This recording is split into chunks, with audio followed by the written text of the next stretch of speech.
کیوں چاہتے ہیں آپ کہ میری بیٹی حجاب نکال دیں؟ آخر کیوں چاہتے ہیں آپ کہ میں داڑھی نہ رکھوں؟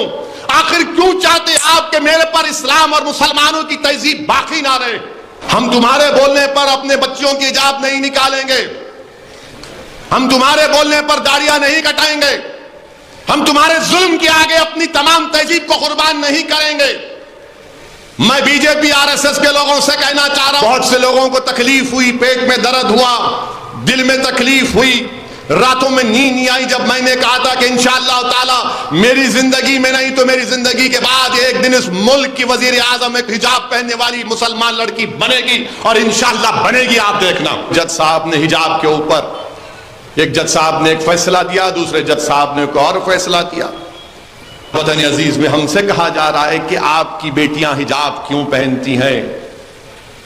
حجاب کے تعلق سے کہا جا رہا ہے کہ نہیں، یہ تو آپ کی بیکورڈنس کی پسماندگی کی نشانی ہے۔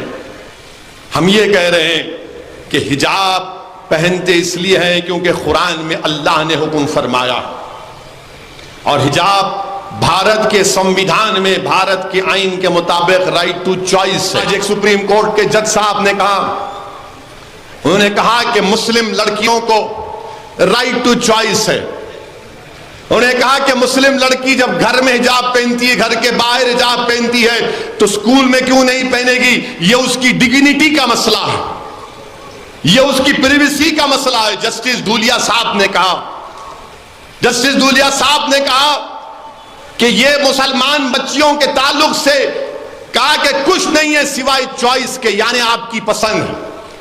آرٹیکل 14 اور 19 کا حوالہ دیا، مگر جو ٹی وی پر لوگ بیٹھتے ہیں ان کو نہ آرٹیکل 14 کی فکر، نہ 19 کی فکر، نہ چوائس کی فکر، نہ کلچر کی فکر، نہ رائٹ ٹو پرائیویسی کی فکر۔ آپ نہیں پہننا۔ تم یاد رکھو، ہم جب تک اللہ ہم کو زندہ رکھے گا ہم اپنے مذہب پر چلیں گے، کیونکہ بھارت کا سمویدھان ہم کو اس بات کی اجازت دیتا ہے۔ آپ کے فیصلوں سے کوئی فرق نہیں پڑے گا۔ ہماری بیٹیاں اپنی مرضی سے حجاب پہنتی تھی، پہنتی رہیں گی انشاءاللہ۔ دوستو، جس طرح سے پچھلے ایک سال سے برقع معاملے کو لے کر پورے دیش میں ہزاروں ڈیبیٹ ہوئے اور لوگوں کے اندر متبھیڑ بھی ہوئے، کئی جگہ حجاب کے سمرتھن میں تو کئی جگہ حجاب کے خلاف ریلیاں بھی نکلی۔ دوستو، جس طرح سے وہ دن آپ کو یاد ہوگا کہ کرناٹکا کے اندر ایک مسکان نامی لڑکی اللہ اکبر کا نعرہ لگا کر پورے دیش نہیں بلکہ پوری دنیا میں یہ ویڈیو وائرل ہوئی تھی، اور پوری دنیا سے الگ الگ طرح کی پرتکریائیں آئے تھے۔ دوستو، جس طرح سے AIMIM مجلسی اتحاد المسلمین کے پریزیڈنٹ اسد الدین اویسی ہمیشہ سے برقع کے سمرتھن میں بولتے آئے گئے، ٹھیک اسی طرح سے AIMIM مجلسی اتحاد المسلمین کے پریزیڈنٹ اسد الدین اویسی نے ڈنڈے کی چوٹ پہ یہ بات کہی کہ اس دیش کے اندر ہم برقع پہنتے آ رہے تھے اور ہم اپنی بچیوں کو برقع پہناتے رہیں گے، اور جب تک اس دیش کے اندر رہیں گے ہم برقع پہنتے رہیں گے۔